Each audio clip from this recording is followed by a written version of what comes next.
Hello everyone, welcome back to my channel. कैसे हो आप सभी लोग? आई होप कि आप सब बहुत ही अच्छे होंगे। आज मैं आपके लिए लेकर आई हूँ कुछ ऐसा खास टिप्स जिसके मदद से आपका घर और किचन के सभी काम होंगे बहुत ही आसान। खुद के लिए टाइम निकल पाओगे, खूब सारी बचत कर पाओगे, साथ ही साथ सभी काम आपके बहुत आसान हो जाएंगे। तो चलिए आज का वीडियो शुरू करते हैं। तो देखिए फ्रेंड्स, इस तरह का प्लास्टिक का टब, बाल्टी या फिर मग जो कि हम यूज़ करते हैं, नहाते टाइम यूज़ में आता है, बाथरूम में रखा हुआ होता है और हर टाइम पानी इसमें भरा हुआ होता है। तो इससे क्या होता है, पानी की जो आयरन की दाग है जो कि आप देख ही सकते हैं, पूरा ही टब में वाइट कलर का एकदम इसकी जो परत है ना, वो बहुत ही जिद्दी तरीके से लग चुका है। अब देखिए, इन्हें साफ़ करना बहुत ही ज़्यादा डिफ़िकल्ट है। घंटों बैठकर मांजो तब जाके ये साफ़ होगा, फिर भी अच्छे से ये साफ़ नहीं होता है। लेकिन आज मैं आपको बताऊंगी एक ऐसा ट्रिक जिसके मदद से बस कुछ ही मिनटों में सारी के सारी पानी के दाग है, जितने भी वाइट कलर का परत जो आपको दिख रहा है, ये साफ़ हो जाएंगे। उसके लिए आपको एक सॉल्यूशन तैयार कर लेना है। सॉल्यूशन तैयार करने के लिए एक प्लास्टिक का कटोरी ले लीजिएगा या प्लास्टिक का कोई भी बर्तन लीजिएगा और उसके बाद 4 से 5 चम्मच मीठा सोडा यानी कि बेकिंग सोडा आपको लेना है और आपको उतना ही क्वांटिटी में आपको हार्पिक लेना है। दोनों ही चीज़ को अच्छी तरीके से मिक्स कर लेंगे। दोनों ही चीज़ जब अच्छी तरीके से इस तरह से मिक्स होता है तो बहुत ही बढ़िया सा एक रिएक्शन क्रिएट होता है, खूब सारी झाग बनती है, जैसे कि यहाँ पर आप देख ही सकते हैं। सॉल्यूशन बहुत ही पावरफुल है। अब ये बन के तैयार हो चुका है। अब हम इसे अप्लाई करेंगे इस टब में जो कि बहुत ही ज़्यादा गंदा है, आप देख ही सकते हैं। तो कोई सा भी स्क्रबर ले लीजिए और स्क्रबर की मदद से टब के अंदर साइड, बाहर साइड, चारों और इस सॉल्यूशन को आप अच्छी तरीके से लगा दीजिए। यानी सॉल्यूशन हर जगहों पे अच्छी तरीके से लगना चाहिए और इसे लगा के लगभग आधे घंटे के लिए आपको छोड़ना है। जैसे कि टब बहुत ही ज़्यादा गंदे हैं तो आधा घंटा तो हमें कम से कम इसे छोड़ना ही है। और उसके बाद इस टब को मांजने के लिए आप ले लीजिए जूना यानी कि स्टील स्क्रबर। ठीक है, अब आपको क्या करना है, इस तरह से आपको मांज लेना है। पहले मैं अंदर साइड से मांज रही हूँ, तो इससे क्या होगा, जितने भी गंदगी रहेगा, पानी की जो सफ़ेद कलर की परत दिख रहे हैं ना, वो बहुत ही आसानी से इस तरह से छूटता चला जाएगा। तो ये बहुत आसान तरीका है, इस तरह से आप साफ़ करके देखिएगा। इससे ज़्यादा मेहनत बिल्कुल भी नहीं लगती है और इस तरह प्लास्टिक के जितने भी गंदे से गंदे चीज़ क्यों ना हो जाए, वो आसानी से साफ़ हो जाते हैं। जैसे कि यहाँ पर आप देख ही सकते हैं, पानी से धोने के बाद देखिए एकदम चमाचम चमक गया है, जैसे कि लग रहा है टब अभी मैं नया खरीद के ले आई हूँ। तो जब टब या बाल्टी या मग जब गंदा हो जाए ना, तो उसे फेंकिए मत, इस तरह से आप साफ़ करके देखिएगा। बिना मेहनत आप अच्छी तरीके से इसे साफ़ कर सकोगे। आई होप ये ट्रिक आपका बहुत ही ज़्यादा काम आएगा। तो चलिए अब देख लेते हैं अगला ट्रिक। गर्मियों की सब्जी भिंडी परवल जो कि हमें बहुत ही पसंद होता है, चाहे इसका रस वाला सब्जी बनाओ या फिर इसका भुजिया बना लो, बहुत ही अच्छा लगता है और हमें खाना भी चाहिए। लेकिन होता है क्या है, गर्मी इतना ज़्यादा पड़ता है ना कि हम इसे मार्केट से ले आते हैं तो 1 ही 2 दिन में ये झुलस जाती है, यानी कि यह मुरझा जाती है, चाहे इसे हम फ्रिज में क्यों ना रखें।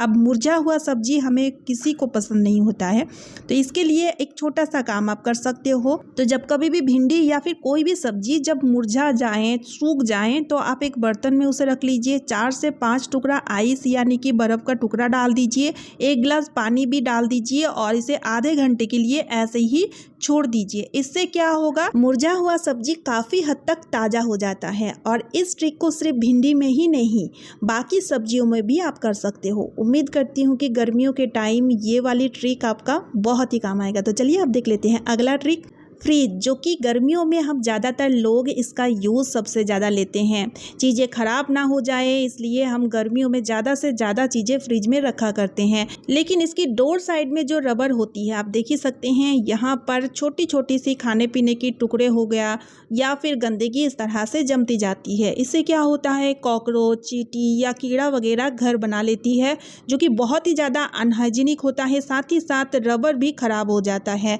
तो इन्हें भी हमें हर टाइम क्लीन करके ही रखना चाहिए। लेकिन इन्हें हम किस तरह से क्लीन करें, क्योंकि इसका स्पेस बहुत ही ज़्यादा छोटा होता है।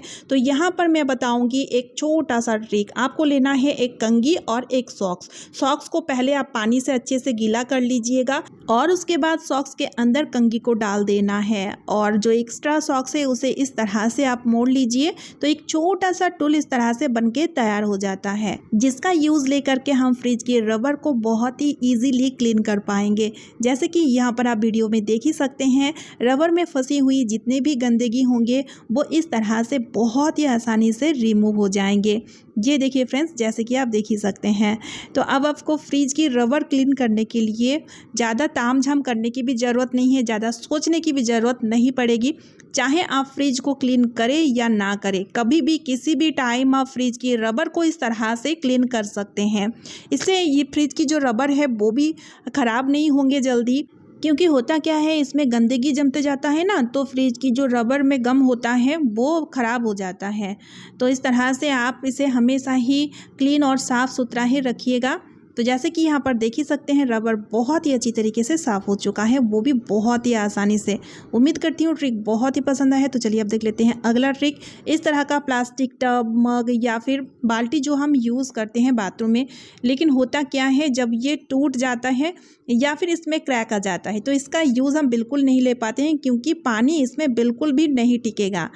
अब देखिए दोस्तों, अब आप सोच रहे होंगे कि इसे हम फेंक देंगे, लेकिन इसे फेंकने से अच्छा एक बहुत ही बढ़िया सा इसे जोड़ने का आइडिया बताऊंगी, जिससे कि ये पूरी तरीके से पहले जैसे ठीक हो जाएगा और इसे आप यूज़ भी कर पाओगे। तो यहाँ पर देखिए, ये वाली टब में एक छोटा सा टुकड़ा टूट के निकल चुका है और क्रैक भी आ चुका है। तो हमें सबसे पहला काम ये करना है, इसका जो टूटा हुआ टुकड़ा है इसे हमें जोड़ना है। तो इस टूटा हुआ टुकड़ा को देखिए, जिस जगह से ये टूटा है उस जगह में हमें इसे अच्छे से सेट कर देना है। तो देखिए, ये अच्छे से सेट हो चुका है और इसे चिपकाने के लिए यहाँ पर मैं फेविक्विक का यूज़ लूँगी। तो देखिए, इस तरह इसे सेट करने के बाद इसके ऊपर हम फेविक्विक लगा देंगे। फेविक्विक लगाने के बाद भी हमें इसे ना अच्छे से देखिए फिर से हम सेट कर रहे हैं, क्योंकि अभी अगर इस तरह से इसे सेट नहीं करेंगे ना तो फेविक्विक सूख जाएगा, तो बाद में ये अच्छे से सेट नहीं होगा। तो इसलिए फेविक्विक लगाने के बाद ही हमें अच्छे से इसे सेट कर देना है। और उसके बाद बाकी के जो क्रैक है इसे भी देखिए हमें अच्छी तरीके से सेट कर देंगे, ताकि इसके ऊपर से हम फेविक्विक लगाएं तो बढ़िया तरीके से ये जुड़ जाए। फेविक्विक बहुत ही बढ़िया सा गम होता है, जिसके मदद से बहुत ही आसानी से किसी भी चीज़ अच्छे से जुड़ जाता है। अब देखिए, अच्छी तरीके से इस पर भी हमने फेविक्विक लगा दिया है और फेविक्विक लगाने के बाद इसे हम सूखने के लिए छोड़ेंगे।